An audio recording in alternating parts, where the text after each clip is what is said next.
Hi friends, welcome back to my channel. ఈ story creator SNMR Sridhar గారండి. శ్రీధర్ గారి అన్ని స్టోరీస్కి కాపీరైట్స్ వర్తిస్తాయి. ఆయన పర్మిషన్ లేకుండా యూట్యూబ్లోనే కాదు మరే ఇతర సోషల్ మీడియా నెట్వర్క్లో కూడా ఆయన స్టోరీస్ని అప్లోడ్ చేయడానికి వీల్లేదు. దయచేసి అలా చేయకండి ఫ్రెండ్స్. అలా చేస్తే లీగల్గా చాలా ప్రాబ్లమ్స్ ఫేస్ చేయాల్సి వస్తుంది. అలానే ఈ స్టోరీస్ చదువుతున్న వాళ్ళైనా వింటున్న వాళ్ళైనా మీరు మరే ఛానల్లోనైనా శ్రీధర్ గారి స్టోరీస్ని చూసినట్లయితే వెంటనే నాకు కామెంట్ బాక్స్లో మెసేజ్ చేయండి. నేను రైటర్ గారికి ఇన్ఫామ్ చేస్తాను. ఇక లేట్ చేయకుండా వీడియోలోకి వెళ్ళిపోదాం ఫ్రెండ్స్. ఎస్ఎన్ఎంఆర్ శ్రీధర్ గారు రాసినటువంటి కలలా కరిగిన నీకైన అన్వేషణ 65వ భాగం. తనకిష్టం లేకపోయినా బాబు గురించి ఆలోచించి సిరికి ఏ విషయం చెప్పకుండానే పెళ్లి చేసుకోవడానికి సరేనన్నాడు సూర్య. కానీ ఇది కరెక్ట్ కాదని మనసు పదే పదే పోరు పెడుతున్నట్టుగా ఉంది సూర్యకి. పెళ్లికి 3 నెలల పాటు ముహూర్తాలు కూడా లేకపోవడంతో ఈ 3 నెలలు వాళ్ళ లైఫ్ని ఫుల్ఫిల్ చేసుకోవాలని డిసైడ్ అయ్యారు సిరి సూర్యలు. మీరు చాలా గ్రేట్ బావా. ఒక్క తాళి కట్టడం తప్ప అన్ని రిలేషన్స్తో ఒకే రూమ్లో ఉంటున్నారు. తనకి తెలియకపోయినా బాబుకి తల్లిదండ్రులుగా ఉంటున్నారు. ఇప్పుడేమో మళ్ళీ కొత్తగా పెళ్లి చేసుకుంటున్నారు. దేనికైనా లక్ ఉండాలిరా.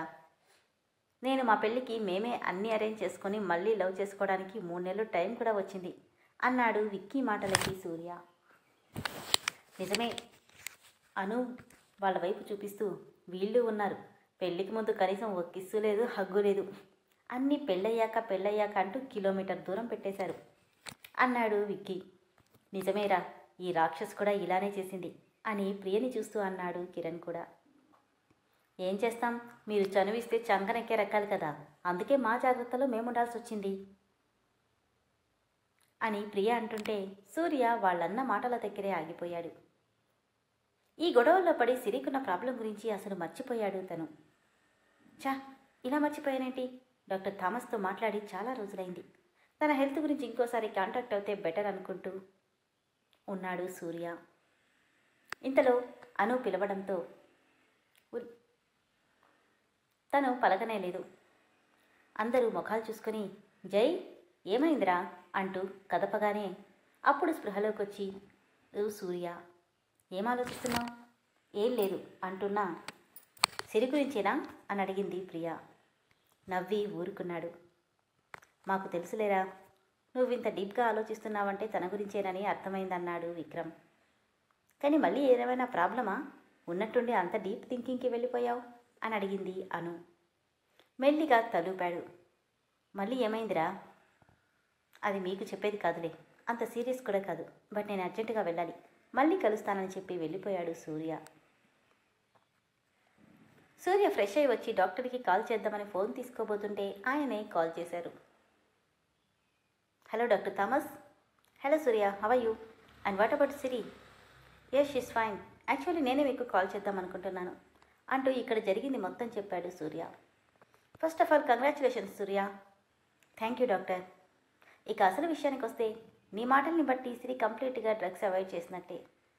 ఇకపోతే టు బీ ఫ్రాంక్, తను సెక్సువల్ లైఫ్కి 100% సిద్ధంగా లేదు. మీ మధ్య జరిగిన బ్యాడ్ ఇన్సిడెంట్ తనలో కంప్లీట్గా సెక్స్ అంటే ఫోబియాని క్రియేట్ చేసింది. దాని నుండి తను బయటపడాలంటే నీ వల్లే సాధ్యం. లాలిస్తావో బుజ్జగిస్తావో నీ ఇష్టం. బట్ నువ్వు తొందరపడితే మాత్రం తను కంప్లీట్గా కోమాలోకి వెళ్ళే ఛాన్స్ కూడా ఉంది. బీ కేర్ఫుల్ అన్నాడు Thomas. Okay doctor, but I have small doubt. తను నన్ను కంప్లీట్గా యాక్సెప్ట్ చేస్తుంది, కానీ నేను దగ్గర అవుతుంటే భయపడుతుంది. ఎన్నిసార్లు ప్యాంపరింగ్ చేసి దగ్గర తీసుకుందామన్నా ఆ ఫీల్తో పట్టుకున్న ప్రతిసారి బాగా టెన్షన్ పడుతుంది. ఎక్కడ ఫెయింట్ అవుతుందని అనిపిస్తుంది. నన్ను యాక్సెప్ట్ చేసినప్పుడు ఎందుకు ఇంతలా భయపడుతుంది అని అడిగాడు సూర్య. తను నిన్ను యాక్సెప్ట్ చేస్తుంది సూర్య, కానీ నీ స్పర్శని ఇంకా మర్చిపోలేదు. అందుకే ఆ భయం అలానే ఉండిపోయింది. నీ ప్రేమతో ఆ భయాన్ని మరిపించేలాగా చేయాలన్నాడు Thomas. But don't do force, అది తన ప్రాణానికే ప్రమాదం అనడంతో ఓకే డాక్టర్, థ్యాంక్ యూ అన్నాడు సూర్య. మరి నన్ను మీ పెళ్ళికి ఇన్వైట్ చేయవా? నవ్వుతూ మీరు లేకుండానా, డెఫినెట్గా పిలుస్తానని చెప్పి ఫోన్ పెట్టేశాడు. అతడి ఫోన్ పెట్టేయగానే సూర్య అంటూ వచ్చింది సిరి. ఏంటి సిరి, బాబు ఎంతకీ నిద్రపోవట్లేదు, కాసేపు చూసుకుంటావా? నేను స్నానం చేసొస్తాను. సరే ఇలా ఇవ్వు అనడంతో తను స్నానానికి వెళ్ళిపోయింది సిరి. ఏంట్రా కన్నా, నిద్ర రావట్లేదా? అంటూ బాల్ చేత్తో పట్టుకుని ఆడుతుంటే చూడు మీ మమ్మీకి చిన్న హెల్త్ ఇష్యూ ఉంది. నీ వల్ల అది చాలా వరకు తగ్గినట్టే. కానీ నువ్వు ఇంకొంచెం హెల్ప్ చేసావంటే మమ్మీని నా దారిలోకి తెచ్చుకుంటాను. ఓకేనా? కాబట్టి కామ్గా బజ్జు అంటూ భుజం మీద వేసుకుని జోకొడుతుంటే కాసేపటికి నిద్రపోయాడు బాబు. వాష్రూమ్లో నుండే సూర్య, బాబు పడుకున్నాడా అని అడిగింది సిరి. అంటే సరే అయితే నువ్వు కాసేపు బయటికి వెళ్ళవా, నేను డ్రెస్ మర్చిపోయాను అనడంతో నవ్వుకొని అన్నాడు. సూర్య వెళ్ళిపోయాడనుకుని వాష్రూమ్లో నుండి టవల్ చుట్టుకొని తడి హెయిర్ని వేళ్లతో విదిలించుకుంటూ వచ్చి కబోర్డ్లో డ్రెస్ తీసుకుంటుంటే వెనుక నుండి వచ్చి హక్ చేసుకున్నాడు సూర్య. ఉలిక్కిపడి అరవబోతుంటే ఒక చేత్తో తన నోటిని మూసేసి, భయపడికే, నీ రూమ్లోకి ఇంత ధైర్యంగా ఎవరొస్తారు చెప్పు అన్నాడు. ఏయ్, నిన్ను వెళ్ళమన్నాను కదా, ఇంకా ఎక్కడేం చేస్తున్నావు? మెడ మీదున్న నీటి బిందువులని నాలికతో టచ్ చేస్తూ, నా ఇష్టం, నాకు వెళ్ళాలనిపించలేదు, అందుకే వెళ్ళలేదు అంటూనే మెడ మీద పెదవులతో రాస్తుంటే మైమరుపుగా అనిపిస్తుంది. కానీ ఎందుకు?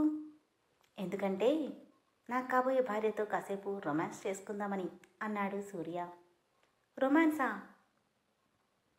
అలానే ఆమెను ముందర వైపుకు తిప్పుకొను. అవును అంటూ హత్తుకుంటుంటే తనకి దూరం జరిగి, తప్పు సూర్య, మనకింకా పెళ్లి కాలేదు అంది సిరి. ఆమెను అలానే గోడకి ఆనుకుని తనని దగ్గరికి తీసుకుని తన ముక్కుతో ఆమె ముక్కుని రాస్తూ, అయితే ఏంటి, చాలా రోజులుగా మనం ఒకే రూమ్లో ఉంటున్నాం, ఒకే బెడ్ మీద పడుకుంటున్నాం, పెళ్ళనేది జస్ట్ మనకి ఫార్మాలిటీ మాత్రమే, అంతే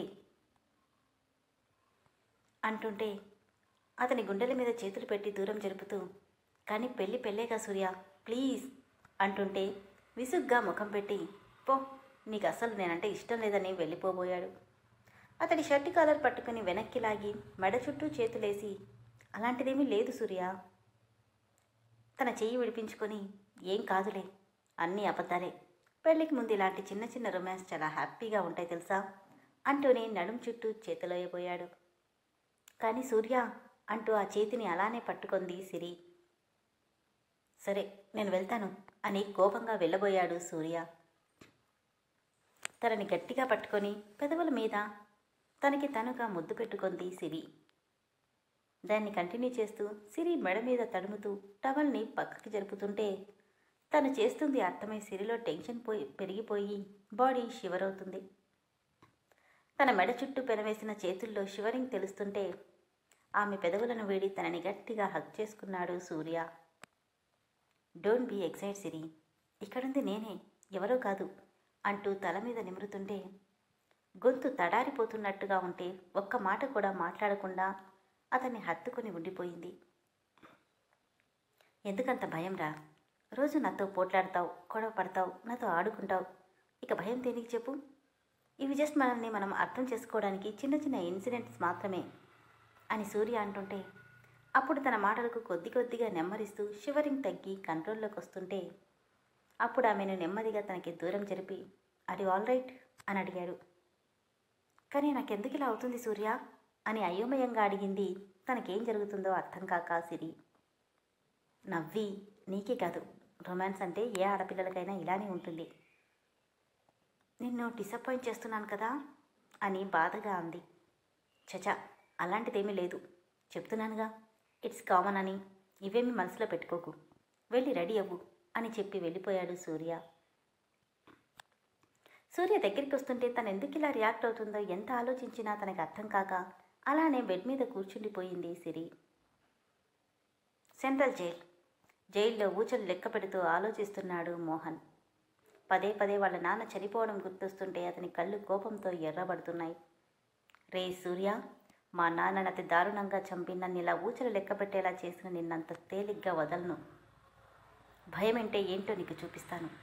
మా నాన్న నా కళ్ళ ముందు చనిపోతే నేనెంత బాధపడ్డానో నీ కళ్ళ ముందు నీకు ప్రాణమైన వాళ్ళని చిత్రహింసలు పెట్టి నేను అనుభవించిన దానికి 10 అనుభవించేలా చేస్తాను. దాంతో సంతోషంగా ఎంజాయ్ చేస్తున్నావు కదా, ఎన్నాళ్ళు చేస్తావో చెయ్యరా, ఆ తర్వాత నీకు టార్చర్ అంటే ఎలా ఉంటుందో చూపిస్తాను అనుకుంటూ ముందు ఇక్కడి నుండి తప్పించుకోవాలి. కానీ ఎలా, నాకెవరు హెల్ప్ చేసేవాళ్ళు కూడా లేరు అనుకుంటూనే వెనక్కి వాలి ఆలోచిస్తున్నాడు మోహన్.